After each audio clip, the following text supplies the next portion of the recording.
அனைவருக்கும் வணக்கம். ஸ்ரீ மீனாட்சி மன்னன் யூடியூப் நண்பர்களுக்கும் நேர்களுக்கும் இனிய வணக்கம். இந்த நாள் இனிய நாளாக அமையட்டும். நம்மளுடைய சில நிறைய ஆன்மீதியான பதிவுகள் பார்த்துட்டு இருக்கோம். அந்த அடிப்படையில் நம்ம நாயன்மார்கள் பத்தி சிந்திச்சுட்டு இருக்கோம். அவங்களுடைய வாழ்க்கை வரலாறு பத்தி நம்ம தெரிஞ்சுட்டு இருக்கோம். இப்போ நம்ம பார்க்கக்கூடிய நாயன்மார் யார் அப்படின்னா அறிவட்ட நாயனாருடைய சிறப்புகளை பத்தி தெரிஞ்சுக்க போறோம். வாங்க வீடியோக்குள்ள போகலாம்.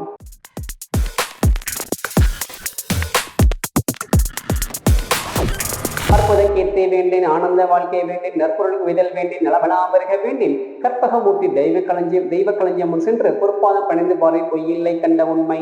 திருச்சிற்றம்பலம் தில்லையம் பலம். நம்மளுடைய வாழ்க்கையில நிறைய சூழடியார்கள் உண்டு. அந்த சிவனடியார்கள் நம்மள மாதிரி மாநில பிறப்பில் பிறந்து சிவன் மீது இடையற பக்தி கொண்டு அவர் மீது அளவில்லாத பாசமும் கொண்டு அவருக்கு தொண்டுகள் செய்து பதிகங்கள் பாடி சுவாமியுடைய 61 நாயன்மார்களை ஒருவராக இடம் பெறாங்க இல்லையா. அந்த மாதிரி இப்ப நம்ம பார்க்கக்கூடிய ஒரு நாயனார் அறிவட்ட நாயனார்.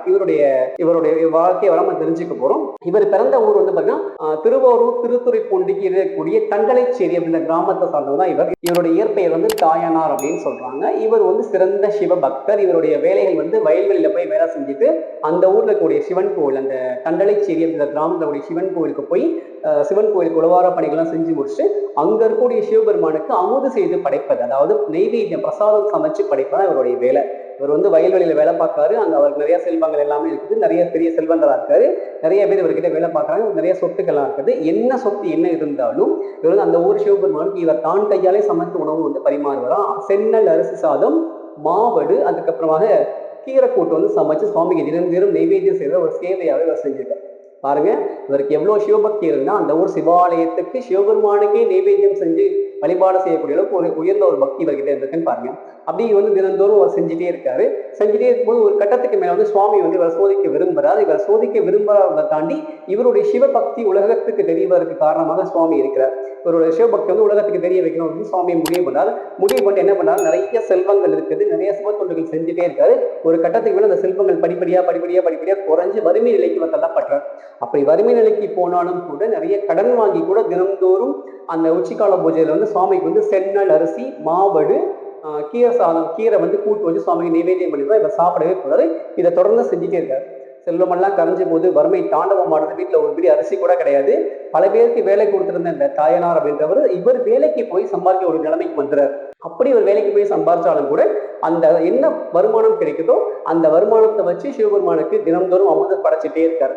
ஒரு கட்டத்துக்கு மேல ஒரு உடம்பெல்லாம் ரொம்ப மெலிஞ்சு போய் வறுமை போற தாண்டவம் ஆடுது. இவரால் ஒரு ஸ்டேஜ் மேல அதை சமாளிக்க முடியல. இருந்தாலும் கூட அந்த சிவத்தொண்டை விடாம செஞ்சுட்டே இருக்காரு. இவர் சோதிக்க ஆரம்பிச்ச சிவபெருமான் ஒரு கட்டத்துல என்ன பண்ணார்னா, ஒரு நாள் அவர் சாதம்லாம் எடுத்துட்டு அந்த சென்னல் அரிசி சாதம், கீரை கூட்டு, மாவடுவெல்லாம் எடுத்துட்டு ஒரு வயற்காட்டை தாண்டி அந்த கோவிலுக்கு போறார்.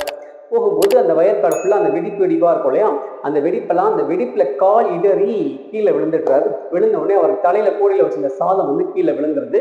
விழுந்த சாதம், மாவடு, அந்த கீரை கூட்டு எல்லாமே பூமிக்குள்ள போய் மறைஞ்சு போயிடுது. இவருக்கு பயங்கர அதிர்ச்சி. நம்ம சுவாமிக்கு நெய்வேத்தியம் கொண்டு போனோமே, அந்த சாதம் இப்படி கீழே செஞ்சிருச்சே, இன்னைக்கு நம்மளால சுவாமிக்கு நெய்வேத்தியம் பண்ண முடியாம போச்சே, சுவாமி பட்னியா கிடப்பாரு அப்படின்னு சொல்லிட்டு தன்னுடைய இயலாமையும் தன்னுடைய அஜாக்கிரதையால அந்த தப்பு நடந்துச்சுன்னு சொல்லிட்டு அவர் என்ன பண்ணாரு, அவருடைய அங்கிருந்து அருவாள் எடுத்து அவர் கழுத்தை அவரை அறுத்துக்க போறார். அப்படி போகும்போது பூமிக்குள்ள ஒரு கை நிறுத்துன்னு சொல்லி அவர் கையை பிடிச்சிட்டு உன்னுடைய அமுதை நான் ஏத்துக்கிட்டேன்னு சொல்லிட்டு சுவாமி அந்த மாவடு கடிச்சு சாப்பிடுவாங்களே, அந்த சத்தத்தை உள்ள இருந்து சுவாமி பூமியில இருந்து சுவாமி சாப்பிடும்போது மாவடு கடிச்சு சாப்பிட்ற சத்தம் எல்லாம் அவருக்கு கேட்குது. கேட்கும்போது சுவாமியே அவருக்கு திருப்பேர் வைக்கிறார். அதான் அறிவட்ட நாயனார் அப்படின்னு சொல்லி அவருக்கு திருப்பேர் வச்சு அவருடைய சிவத்தொண்டு உலகத்துக்கெல்லாம் தெரிய காரணமாக இருக்காரு.